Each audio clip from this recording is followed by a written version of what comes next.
Here's the format we're using throughout the campaign 2018 debates. In the first segment, I will ask common questions of both of you. In the second segment, you'll have an opportunity to ask each other questions with a brief follow-up question. Then we're going to turn to a series of questions submitted by Vermonters. And if we have time, which I hope we will have a lightning round of questions with some very brief answers. And we will conclude our program with a 1-minute closing statement from each of the candidates. And this will go very fast, so let's get right into the questions. Last week, 14 explosive devices were sent through the mail to people associated with the Democratic Party. The man who's been arrested is a fervent Trump supporter who has used social media to blast politicians he disagrees with. A little over a year ago, House Majority Whip Steve Scalise of Louisiana and 3 others were shot at a congressional baseball practice by a left-wing activist. Donald Trump has praised people who body slam journalists and assault opponents. The man accused of shooting 11 people in a synagogue on Saturday had raged online about immigration and the resettlement of refugees, in addition to anti-Semitic rants. Political rhetoric can lead to actual physical violence, and while we may not be able to directly tie any one person's divisive language to someone with murderous intentions, it's tough to ignore how divisive the current dialogue is. What can you do in Congress to ramp down the partisan rhetoric and pour water on partisan flames that have led us to this fever pitch? Lawrence Zupan? Well, that's an excellent question, Jane, and my heart goes out to all those who have suffered from these heinous acts, which don't represent the best of America, that's for sure. To answer your question, what I would do, first of all, is I see myself as a unifier and a healer. Why? Because my approach is to solve problems with real-life solutions. And I'm not into partisan attacks. In fact, I prefer to find the best solutions, whichever party might bring them. For example, I would be quick to praise Barack Obama, though I will admit I didn't vote for him, when he came up with the U.S. Digital Service, which was a wonderful idea, which President Trump also doubled down on. So wherever the good ideas come from is where we have to employ them for the benefit of Vermonters and for the benefit of America. It's not about promoting oneself and one's ideas for the sake of self-glorification or for the sake of promoting one's next reach for office. It's for the sake of America. You must remember that if you are sent to Vermont, to D.C. as a senator for Vermont, that you have a solemn oath and an obligation to serve the people who sent you there. Lawrence Zupan, in an earlier interview with me, though, this campaign season, you suggested that your opponent sitting across the table, Bernie Sanders, doesn't love America. That's not what I said. You said he's aligned with political movements that have murdered millions. Do you consider that to be inflammatory language? What I said was, I asked the senator to repeat a simple phrase. And then when you pursued it, by asking me, do I imply that the senator doesn't love America? I said, I'm implying that he loves socialism more than America because that's what he keeps promoting. So do you think that that's inflammatory language? No, I don't. I think it reflects the fact that the senator has spent the last 2 to 4 years promoting socialism above basic American principles, against the principles that have made America the role model and the envy of the world. And I didn't say that he didn't love America. I asked him to repeat this phrase, I love America. I have always loved America, and I always will love America, which is a phrase I'm proud to say. Bernie Sanders, what would you do to tamp down inflammatory language, partisan bickering, things that can actually lead to, as we've seen, real violence? Yes. I disagree with Donald Trump on virtually everything, on his economic policies, on his healthcare policies, on his immigration policies, on his opposition to a woman's right to choose. But what I dislike about him most, Jane, is for cheap political gain, he is trying to divide us up. And I think the evidence is quite clear that Donald Trump is a racist, a sexist, a homophobe, and a religious bigot. So when you have a president of the United States moving the country in that direction, when, as you indicated, he says out in Montana to a congressman who body slammed a journalist, hey, he's my kind of guy. When you have a president who, during his rallies running for president, said he would provide legal fees for people who may have beaten up somebody. When you have a president who says to the media, which is the essence of what a free society is about, you, Jane, by the way, are an enemy of the people. and you have these large rallies, and people are pointing their fingers and screaming at CNN and other news journals, I think this president has got to calm it down and tell the American people that a free press is what we are about, that we are one people, and not try to divide us up. Now, having said that, having said that, Trump had millions of votes, Hillary Clinton had millions of votes, I have millions of votes. And I'm not going to sit here and blame Trump because some sick person did something, or if Hillary Clinton or my candidate. Well, good. Let me ask you about that, because when you were running for president, some of your supporters who got the nickname Bernie Bros were online. The LA Times described them this way: online trolls who attack journalists, politicians, and fellow voters they perceive to be pro-Clinton with misogynistic, often vulgar attacks. You denounced them. Yes. But in retrospect, what would you do? I mean, it goes first of all, not only did we denounce them, I'm not so sure that they were our supporters. I mean, there's a lot of ugly things that are going on, whether it was Russian trolls or whether it was others who try to pretend to be Bernie Sanders supporters. But I absolutely denounce all forms of violence and all kinds of ugly statements against candidates. May I have a moment? Let's move on. You're going to have a chance to talk to each other in the second round, and if you'd like to bring it up there, that's a good place, because we want to make sure we get a lot of topics. Well, so I am going to move. Senator Sanders seems to think that Donald Trump is sitting here. It's actually Lawrence Zupan. Lawrence Zupan, I'm going to move on to the second topic. Actually, I do know that, Mr. Zupan. Thank you. In the past 2 years, there's been a lot of talk about immigration, from finding a solution to the Dreamers, children who were brought here to this country by their parents or adults, to building a wall to prevent people from crossing our southern border. Right now, there's a lot of focus on a group of people who have fled from Central America and are currently in Mexico walking towards the U.S. border. This group of people, by the way, will be nowhere near the U.S. border by Election Day, but nonetheless, this is fuel for a lot of conversation about immigration. President Trump has said he may send as many as 1,000 troops to defend the border. Everyone agrees something has to be done on immigration. What plan do you think will get the bipartisan support it's going to need in order to address problems with the immigration system in this country? Bernie Sanders? Well, number one, the last poll that I saw on this issue, Jane, had 80% of the American people supporting a legal status and legal protection for the young people in the DACA program, 1.8 million people. And I strongly support that. These are people, young people who came to this country at a very, very young age.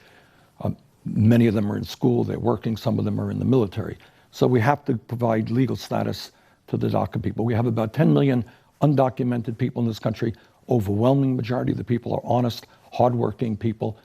I believe we have got to provide, and I voted for, comprehensive immigration reform and a path toward citizenship. And I resent very much, look, immigration is a difficult issue and people can have honest disagreements about it.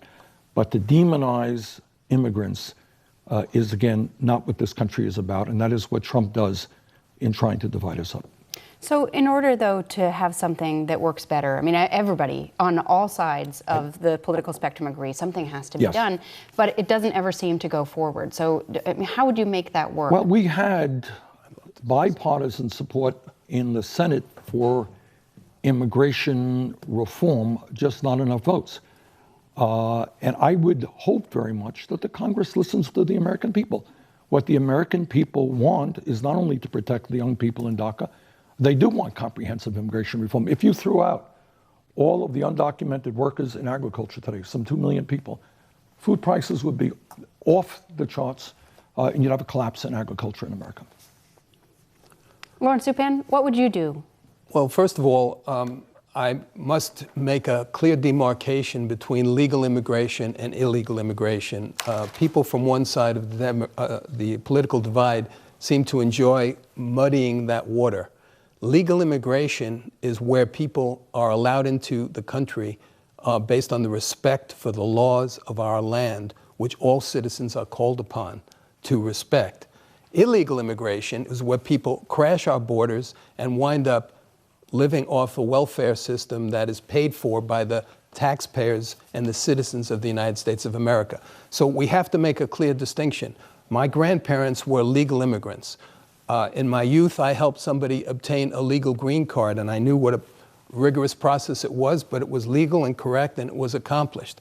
What do you say to people who are just allowed to come in here and take advantage of our welfare system when other people have been following all the rules to come in here? Now, addressing the immediate problem, Senator Sanders a moment ago seemed to talk about Russian trolls as being the people who sponsored the Bernie Bros. I don't know where the truth is. Actually, I didn't say that. Okay. Wait, I'm going to ask a follow-up question because the specific question I'm asking you is what plan would work? You know, it is legal to declare asylum. It is legal to enter the United States and ask for asylum. So, you know, we're talking here about a couple different things. But we're talking about 7,000 people in an organized system. I'm asking who's behind that, first of all, and what is the government of the United States supposed to do when there's an organized invasion of the country's borders? So what would you do? If you're in Congress, what's your plan for immigration? Well, first of all, I would make a distinction between those who are already here illegally and have settled into life, and a distinction between those and those who want to use that as an example to crash the borders. So first I would secure the border so that we could stanch the flow of blood, so to speak. And then I would deal with the people who are here in a humane way, which would include a certain adjustment period, after which time they would be invited to go out of the country and come back and apply for citizenship. Okay. Let's talk about another topic here. I want to talk about climate change. The UN's Intergovernmental Panel on Climate Change recently released a report that suggested that some of the most dire consequences of climate change could come sooner than we expected, as early as 2040. Lawrence Zupan, do you believe that climate is changing at a rapid pace that is primarily caused by human activity? You know, the wonderful thing is that as Mr. Kurzweil, the head of Google engineering, has made clear, if the United States government would just stop stifling innovation, never mind having 35% renewables by 2050, which has seemed to be an acceptable goal. We could have 90 to 100% renewables by 2030. What the U.S. government has to do is stop stifling innovation by subsidizing industries that are not able to carry their own weight. We are living in a digital age, a golden age of tremendous growth and opportunity. While we're sitting here right now, there are breakthroughs in plasma fusion, in geothermal, in next generation solar, which will render this whole dialogue an antiquity very soon if we can stop telling people by force of government what they have to accept and how much they have to pay other people to do what they could be doing anyway. Do you agree, though, that climate change at this rapid pace right now is primarily caused by human activity? I agree that that'll become an academic point very soon. Right, but do you believe it? That's the question. It's not let me ask you a question. What difference does it make what I believe if my solutions will solve the very problem that the climate, the people who believe in climate change being anthropomorphically, caused by humans, would have the same goals as me. I have the same goals. I have a pink pair of lungs that breathe air. I don't want pollution. I don't want excess carbon. I want to encourage all of the renewable sources that can replace the 19th century technology of petroleum and fossil fuel. And I believe it will happen. Safe to say you don't support a carbon tax then, a federal carbon tax? Well, a carbon tax, is the most regressive form of tax because the people who earn $30,000 to $50,000 or less, who have to drive to work every day and have to heat their homes to pay an extra $1 a gallon, why do we want to punish those people? Is it for some ideological cause or to prove a point to prove some kind of a point? I think it's a terrible mistake. Furthermore, it wouldn't even help the problem it purports to help in this small state to bilk the drivers of Vermont out of more money just to drive to work and to heat their homes. Well, let's stop there. Senator Sanders, I know you support a federal carbon tax. In fact, you introduced one in 2013. I introduced comprehensive energy reform, which included a carbon tax. So, to the point that Lawrence Zupan was just making, how would you ensure that it's not regressive, hurting the most vulnerable people who can least afford the tax hike? Yeah. I mean, what Mr. Zupan is saying is what many of my Republican colleagues are saying. They usually phrase it a little bit differently, Mr. Zupan. They say, I am not a scientist, and I really don't know. But let me tell you, we just had a report, as Jane just indicated, from the Intergovernmental Panel on Climate Change, which was a composite of thousands of studies from 40 countries around the earth. So let me be very clear where Mr. Zupan was not. A, I believe that climate change is very real. I believe it is caused by human activity. I believe it is already causing devastating problems in the United States of America and around the world.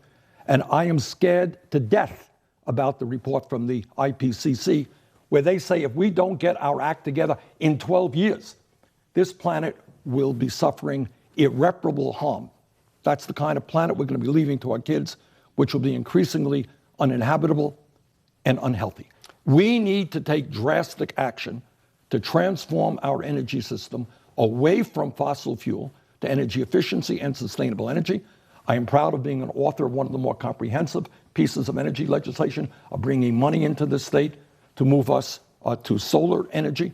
We have got to take on the fossil fuel industry and Donald Trump, who are more concerned about the short-term profits of the oil industry and the coal industry than they are about the future of America. So since he mentioned my name, I get to answer. No, you don't. No. To the point of a carbon tax. Yeah. How do you ensure that it's not regressive? What you can do is when you raise the money, you can bring it back into those communities that are impacted to make sure precisely that it is not a regressive tax. If there's anything I think that I stand for, and that we're not going to put the burdens of society on low income and working families who are struggling today. At a time of massive income and wealth inequality, it's going to be the people on top who are going to help us out of this problem. All right, I'm about to give you guys a chance to talk to each other, and then it's in some ways, I guess, a little bit of a free-for-all. But let me tackle one more topic here before we do. So on trade and tariffs, Lawrence Zupan, you're not a fan of the U.S. trade policies that we have had. You'd like to have fewer policies. And Bernie Sanders, you're also not a fan of the trade policies that we've had with China, Central America, and Mexico. You've said that they have led to the loss of millions of jobs in the United States and also to destitution in other countries.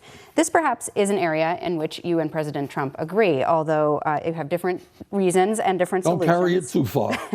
President Trump has negotiated a new trade deal with Mexico and Canada, very creatively named the United States-Mexico-Canada Agreement.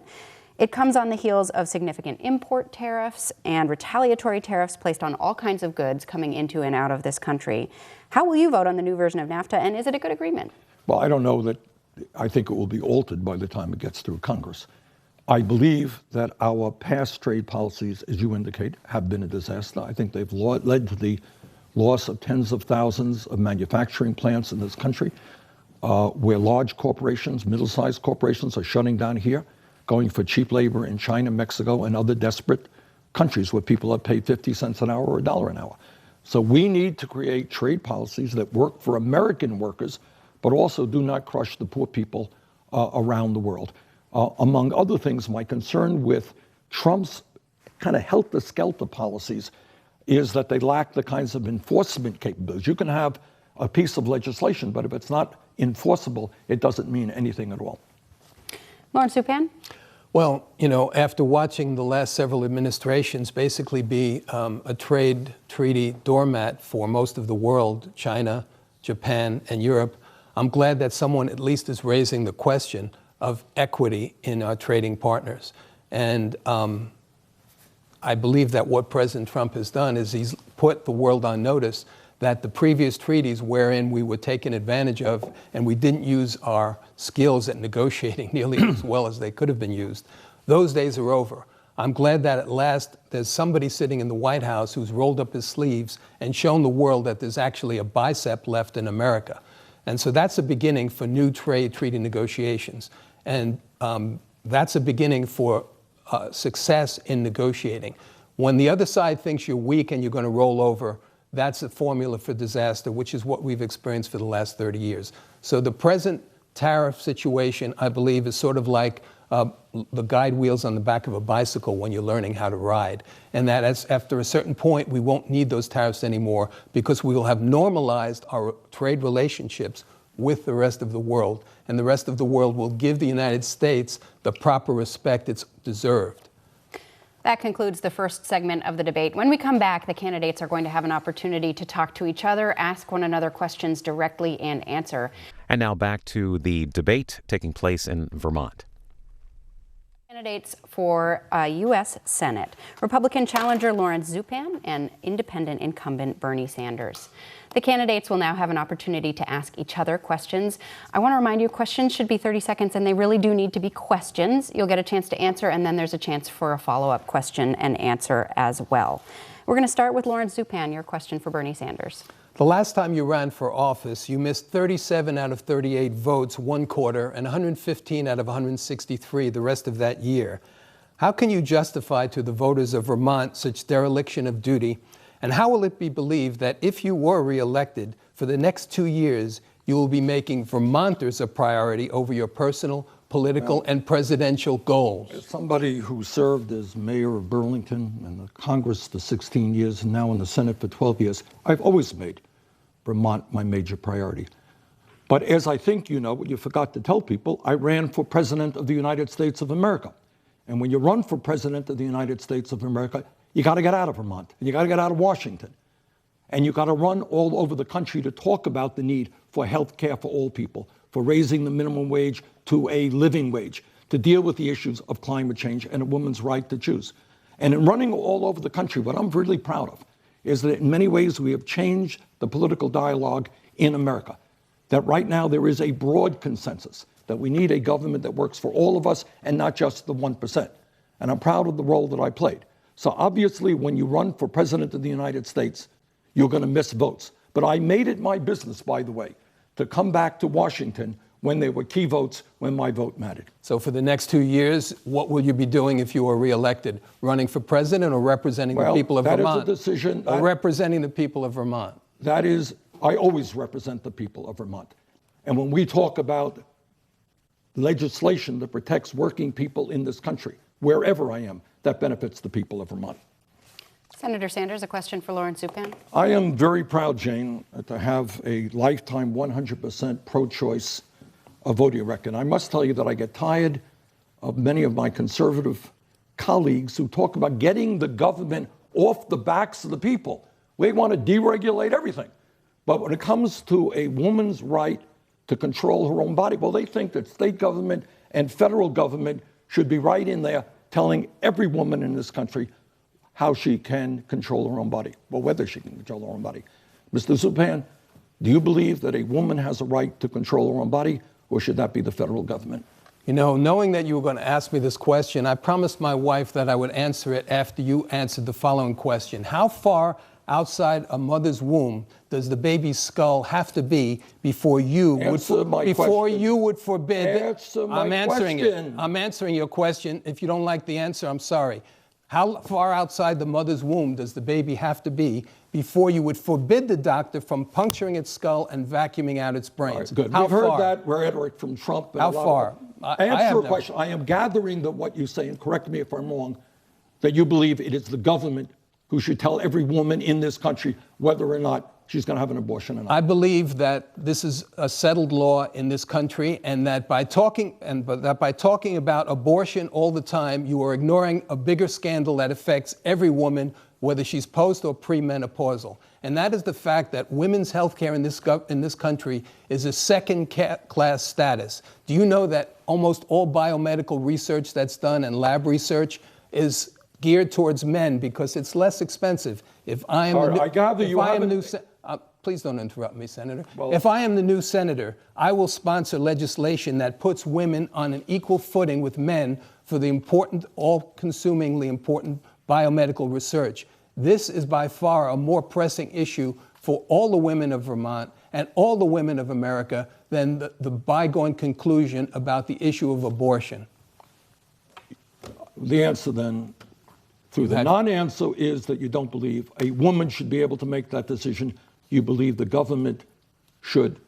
And I got to tell you something. I respect people. I respect people who have different points of view, and I really do. Friends of mine have different points of view. But what I don't respect is the hypocrisy of conservatives saying, we want to deregulate, we want small government, we want to get government off the backs of the American people. But on this, totally different issues. Can I finish, totally please? Different issues. Can I finish, please? Okay. But on this issue, somehow, government should tell every woman. Now, there are women who do not want to have an abortion. There are women who look at that option. It should not be the government that makes that decision. It should be the woman. We should allow women not to be coerced into a binary choice where they either have to have an abortion or be forced into a life of poverty and lack. We should encourage, as a government and as a humane society, We should encourage all the wonderful other options that are available for women that people like Planned Parenthood and Bernie Sanders never tell the American people about, like adoption, like ministries that will help take care of these children. There are so many other options rather than abortion or poverty. Another question for Senator Sanders, Lawrence Zupan.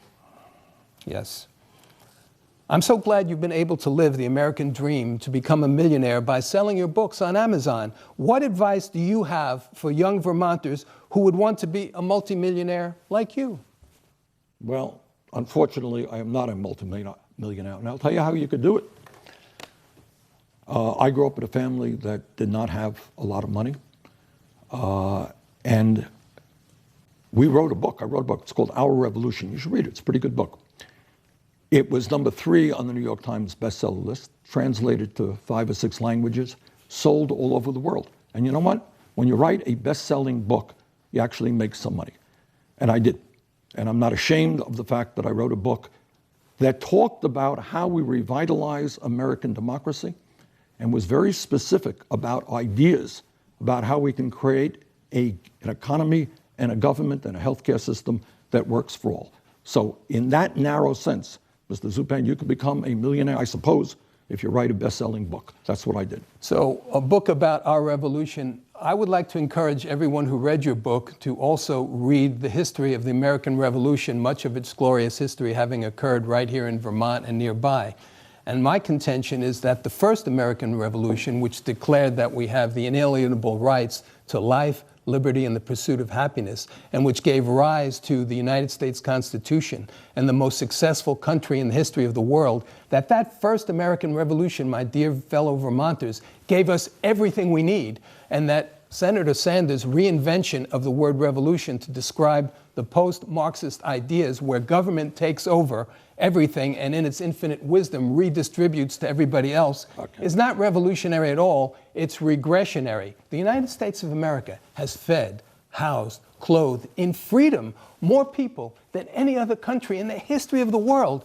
Senator Sanders' big top-down government control, which he calls revolutionary, has caused more lack, want, suffering, depression, stifling of the human spirit, and death than any other system in the history of the world. And this Venezuelan system is what Senator Sanders wants to bring to the shores of the blessed country of the United States of America. He laughs. Of course I'd laugh at you. He's laughs. You know, what you're doing is echoing your good friend, the president. I'm not echoing anyone. Let me finish. These thoughts come from my mind and my heart. Really? Well, they echo your... I don't listen to anybody else. Excuse me. These are my thoughts. Well, they're pretty pathetic thoughts. Because what you are doing is doing what Trump does. You're equating what I have to say with Venezuela, which is a failed economy. Why don't you equate it with what goes on in Denmark and Sweden? Capitalist systems. Excuse me, which provides health care to all people as a right, which provides free public education through medical school and graduate school, which has a tax system that is fair and progressive, which emphasizes environmental protection, which has early childhood education, which would be the envy of the world. So please do not give us this nonsense. Vermonters know me a little bit better than that. They know that I do not believe in authoritarianism. In fact, I am fighting right now and running around this country to oppose Republican efforts to suppress the vote, to make it harder for poor people or people of color to vote. I have spent my entire life trying to revitalize democracy, to make this country as democratic and open, as free as possible. So do not equate. Is that a red light over there? You've had a red light too. Look, you guys just... So do not equate what I'm doing with the old Soviet Union or Mao Zedong or Venezuela. I'll refute your notion that the Scandinavian countries are socialist countries. They got their money, and they get their money by having capitalist systems. They are able to have a bigger welfare system because guess whose military umbrella protects them? Their healthcare system is full of rationing, and they also piggyback the billions of dollars of medical research that's done in this country that enables them to spend less on medical research. So these countries that you love to champion, these Scandinavian countries, they're rock-solid capitalist countries. Furthermore, there's top populations of 5 to 10 million. Norway, North Sea oil, that amount of wealth has given them enough money to feed and house and clothe everybody in their 5 million population. So the Scandinavian model is not the one. The one to compare Senator Sanders' policies to are Cuba and Venezuela and North Korea, because that's where socialism has in fact failed. He loves to rail against authoritarianism and oligarchies as if that's what we have here. We have a president that's elected. We have a Congress that's elected. We have a senator that's elected. You know where you have the authoritarian oligarchies? In the socialist countries where Senator Sanders used to like to champion, like Venezuela, before the people started dumpster diving for dinner. Then he stopped talking about that. Okay. That's simply untrue. To sit here and suggest that I am sympathetic to the government of North Korea, which is a brutal dictatorship, which has led its people into starvation and all kinds of horror, is, you should do a little bit better than that, Mr. Zupan. Take That is Venezuela, just absurd. We're going to Let's stop have here. Venezuela. And do you have another question for Lawrence Zupan? Yeah, I do. When people like Mr. Zupan talk about the genius of the markets and blessings of the markets, usually what they are talking about is more tax breaks for billionaires. Trump's tax proposal, which I voted against, provided 83% of the benefits to the top 1%, is going to increase the deficit by about $1.5 trillion. And then what Mitch McConnell and Paul Ryan want to do is, having driven up the deficit, is come back and cut Medicare, Medicaid, and Social Security. So, Mr. Zupan, my question to you is, would you support cuts to Social Security, Medicare, or Medicaid? I wouldn't support cuts to them, but what I would support is something you have systematically ignored while championing those programs. You have systematically ignored the $160 billion a year of Medicare fraud, abuse, and corruption. So right there, we could have paid for the college education of every college-age kid for a year. So what I am in favor, and that's emblematic, unfortunately, of big government systems. Look, some big government systems may be necessary. Some of them maybe even do more good than harm. But when we give them a free pass without any watchdogs to see where that $160 billion a year of fraud and abuse are going, that is a tragedy, and it's a travesty, and it has to be stopped. So right there, if we could recover even 50% of the waste and fraud and corruption, we wouldn't have to even have the conversation about scarcity. So that's your answer. Of course, I haven't ignored the problems within those systems. What have but you I done about think them? that they are an enormously important part of America. And I worry very much, you see, and I've been clear on it. Paul Ryan wants to cut Social Security, Medicare, and Medicaid. Are you prepared to tell the people of Vermont that you would vigorously oppose those cuts? I would not be in favor of cutting Medicare, Medicaid, and Social Security. What I am in favor of is holding every senator and congressman to task for their complete dereliction of duty in eliminating fraud in all three of those systems, in ignoring the Congressional Budget Office's prediction, and that's a nonpartisan government entity, prediction that by 2026, those august programs will be completely bankrupt. So how can you talk to me about expanding a system that is on the verge of bankruptcy and has unfettered fraud and abuse without even beginning to address the fraud and abuse? I can talk to you about No, it. I'm not finished. You couldn't even fix, when you were the chairman of the VA, you couldn't even fix the system that was allowing veterans, 21 million people, to suffer and wait for 120 days on waiting lines. And yet you want to take a system, you want to design and control a system of healthcare for 326 million Americans when you've never even shown that you know how to manage and control anything? I don't know how you're going to do that, Well, Senator I will Sanders. tell you how. First of all, I heard some of your attacks on the VA. Why don't you go out and talk to the veterans I have. in the state of Vermont I have. and all over this country? And what they will tell you, that they are very supportive of the VA, and they are vigorously opposed to any effort by the part of the Trump administration or anybody else to privatize the VA. I'm very proud. You want to criticize me? I am very proud that I added $5 billion more to making sure that the VA has the doctors And didn't fix the problems. And didn't the fix the doctors problems. and the nurses work with Senator John McCain on that. Doctors and the nurses and the staff they need to provide the quality care. I am very proud that here in the state of Vermont, we have expanded community-based outreach clinics, improved the facility at White River Junction. In terms of health care in general, If you are going to defend a system which allows 30 million people to have zero health insurance, I didn't defend even that. more who are underinsured, Don't put words which in my allows mouth. us to pay by far the highest prices in the world for prescription drugs, and at the end of all of that, end up spending twice as much per capita as almost any other country on earth, including Canada, I think you're barking up the wrong tree. Well, what the American people want, in a recent poll that I saw, 70% of the American people support healthcare as a right and Medicare for all, and I will fight for that. So you will fight for expanding a system that you have never fixed in the first place. I have never fixed. Yes, you were the chairman for 2 years of the Veterans Administration, and though you threw $16 billion at it, it still suffers from all of the inequities and waiting and suffering of our precious veterans that it did before you got there. Look, if you can't fix and make to work a system for 21 million people, how are you going to make a system work for 326 million Americans? It's just not going to happen. I think the answer is that it is very easy to pick apart any healthcare system, whether it is a local hospital, whether it is the VA, which has 146 medical centers, and say there's a problem here. There are problems. There are problems at every medical facility in the United States of America. There is a problem when we spend twice as much per person on healthcare as do the people of any other That's nation. because we have the what got to biomedical do research. In terms of healthcare, what we need to do are two things. Number one, we have got to agree that healthcare is a right, not a privilege. Guarantee healthcare at all. Number two, we have to do away with the bureaucracy, the waste, and the dysfunctionality of the current system, which costs us so much money, and make it into a cost-effective Medicare for all system. We're going to stop right there, and we're going to move on to questions that our listeners have sent us, and we'll be doing that after this break. This VPR Vermont PBS U.S. Senate debate on Vermont edition. With us today are two candidates for the position, the incumbent independent Senator Bernie Sanders and Republican challenger Lawrence Zupan. Now for some questions from Vermonters, and I want to thank everyone who submitted questions in advance of the debate.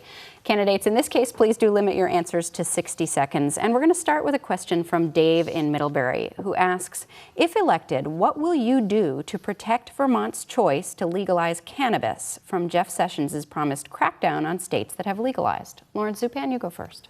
Well, I believe that a decision like that is best left to the states. I think there are many decisions that the Constitution declares, if not in the province as constitutionally declared by the Constitution, to be a federal responsibility, that it devolves down to the states. And that clearly would fall under that category. And that is an answer that is separate from whether or not the desirability of passing such a law and having cannabis freely available recreationally is a good idea. I've had a lot of anecdotal as well as academic evidence from Colorado that it's not exactly the paradise that it was cracked up to be. So I think that though you may favor recreational marijuana being legalized, I don't think it's a great idea personally, but I want to make a big distinction between that and the medicinal uses of cannabidiol, which has shown great promise in treating many different ailments. Bernie Sanders? We have a very broken criminal justice system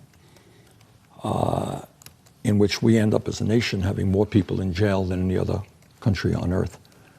And one of the major flaws of our broken criminal justice system is the fact that we have fought an unwise and destructive so-called war on drugs. Right now in Washington, is in part of the Federal Controlled Substance Act, marijuana is at the same level as heroin, which is basically insane. I believe that we need fundamental changes in our criminal justice system. I do not want to see lives being destroyed because people were arrested for possession of marijuana and then get a police record and maybe not be able to get a job or housing or go to school. So I happen to support what Vermont has done and what other states are doing. If people want the right to smoke a cigarette, which I am not in favor of, I think tobacco has done enormous harm, that's their right, and certainly people have the right to smoke marijuana. Let's go to a question from Patricia. Patricia says, I find it abhorrent that the U.S. is one of only 2 countries in the world, New Zealand being the other, that permit drug companies to market prescription drugs directly to consumers. Their budgets for this marketing must be enormous, and I would think that these dollars might be better spent developing new drugs and or lowering the prices on the ones we already have. What do you think? Are you willing to take on Big Pharma on this issue? Senator Sanders? Well, I think most people in Vermont know that I have helped lead the effort with some success. Back in the late 1990s, I was the first member of the United States Congress to take people across the Canadian border, where women in Franklin County were able to buy breast cancer drugs at a fraction, 1/10 of the price that they pay in the United States. Bottom line is, the pharmaceutical industry is the most greedy entity in the United States right now. They have spent billions of dollars in the last 20 years on lobbying and campaign contributions to create a climate which says they can raise their prices to any level at any time they want. The result, they make billions in profits. 1 out of 5 Americans cannot afford the medicine their doctors prescribe. I am continue to work on a series of pieces of legislation that would substantially lower prescription drug prices in this country and stop the incredible greed of the drug companies. But Patricia specifically wants to know about marketing direct to consumers. Would you try to on stop television? that? Absolutely. They spend huge amounts of money, and then they charge high prices for that. I will trust the medical community to tell me the kinds of therapy that I need, the kinds of medicine I need, not a 30-second ad paid for by the pharmaceutical industry. Lawrence Zupan? In our home, it's a joke. Whenever we see these pharmaceutical ads come on TV, it's a formula they use. They have these people dancing on the beach and happy. If they ever had a disease, they're now healed by this drug whose name is on the screen. And then at the end of the commercial, when they by law have to put all of the side effects like death, light stuff like that, then they have the nicest, sweetest music with the dogs and everybody happy. To me, it's deceptive and unfair, and I don't like it. However, here's the real problem. The real problem is that it costs, and I know you may not have much sympathy for pharmaceutical industry, and believe me, I don't either, but it costs $2 billion to get a drug through the FDA. That system has to be reformed, not for the pharmaceutical industries, but for the American public, so that they can have more access to cutting-edge medicines that are available elsewhere in the world. Then the whole issue of marketing on TV becomes a secondary annoyance rather than a terrible intrusion. May I respond to that? Or? No, we're going to keep to time, but our third question comes from Jennifer, who says, can the candidates describe if and how they will put politics and personalities aside and work with the opposite party? There is too much finger-pointing, blaming, and name-calling on both sides of the aisle, and it's not doing any good for Americans. Lawrence Zupan, you get to respond to Jennifer first.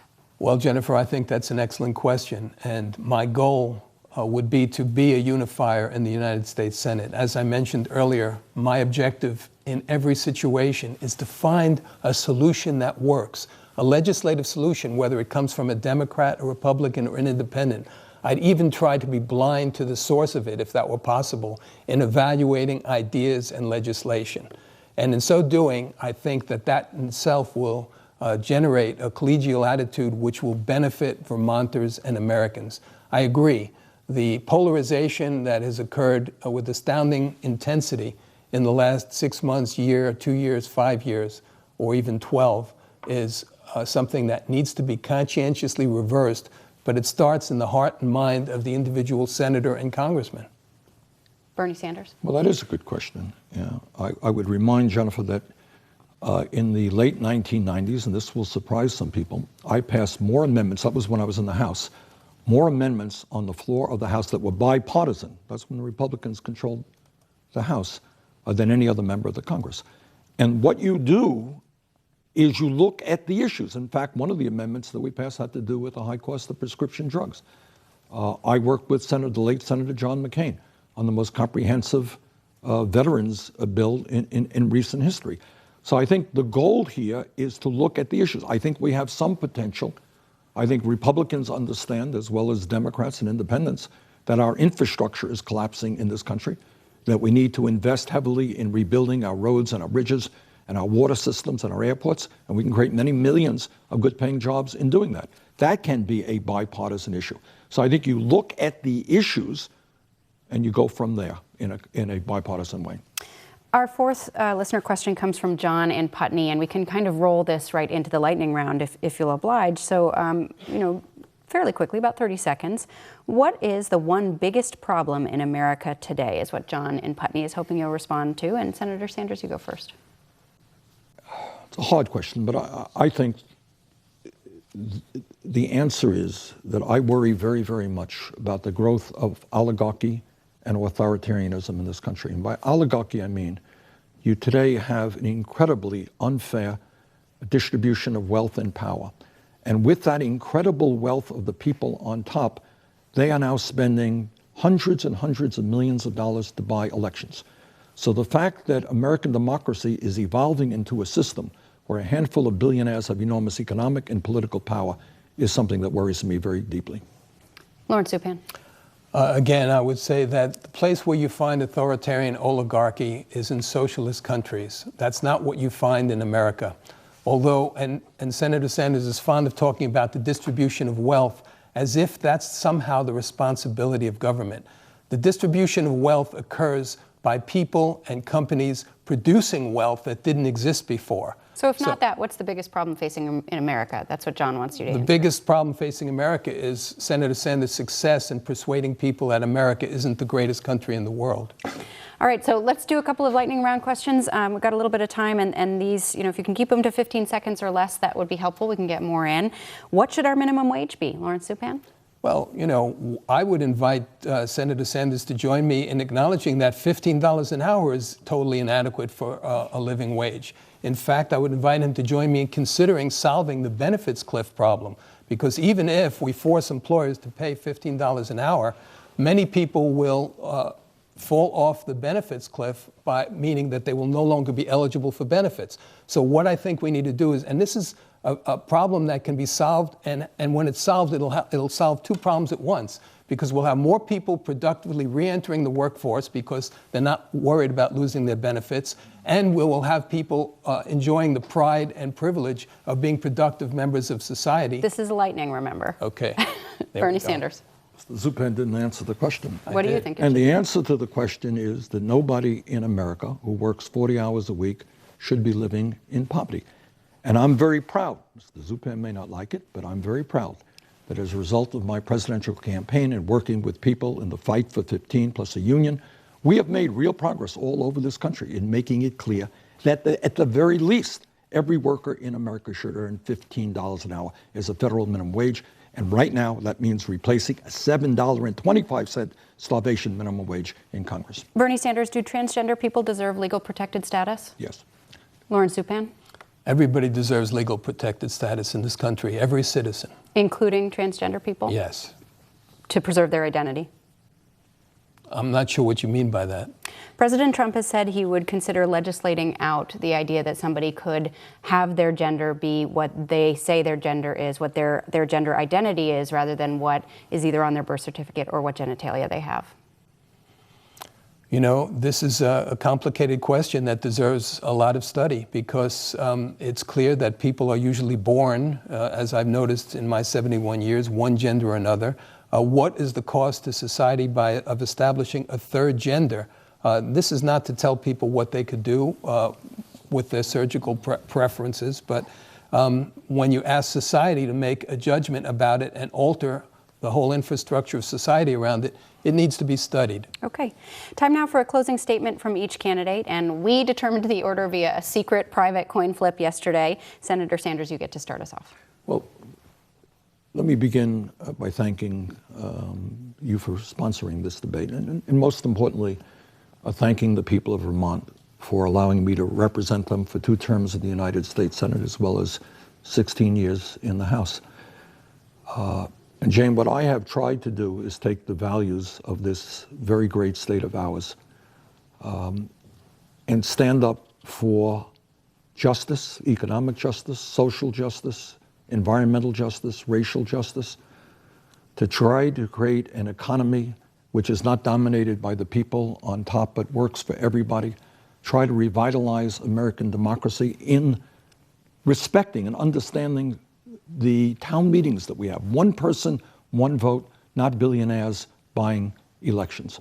So what I have done is try to take Vermont's values to Washington, and I would very humbly ask the people of Vermont to allow me to serve another term.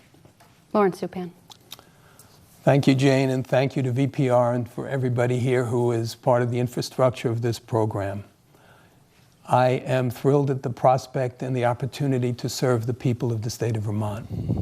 Our system of free enterprise has brought more success in the shortest amount of time by feeding, housing, and clothing with freedom more people in the history of the world. The people of Vermont have been an important part of the backbone of our nation, and the principles of independence and self-care and taking care of one's neighbor have always been part and parcel of our greatness. This is a system which is on the threshold right now of breaking out into a golden age of renaissance.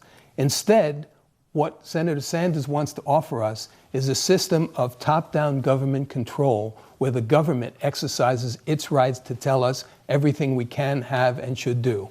I ask that we reinvigorate in this digital golden age of Vermont's renaissance the principles that made America great in the first place. I would be honored to have your vote to be a full-time, dedicated, 6-year senator for all the people of Vermont. Thank you. Well, that concludes the VPR Vermont PBS Senate debate here on Vermont Edition.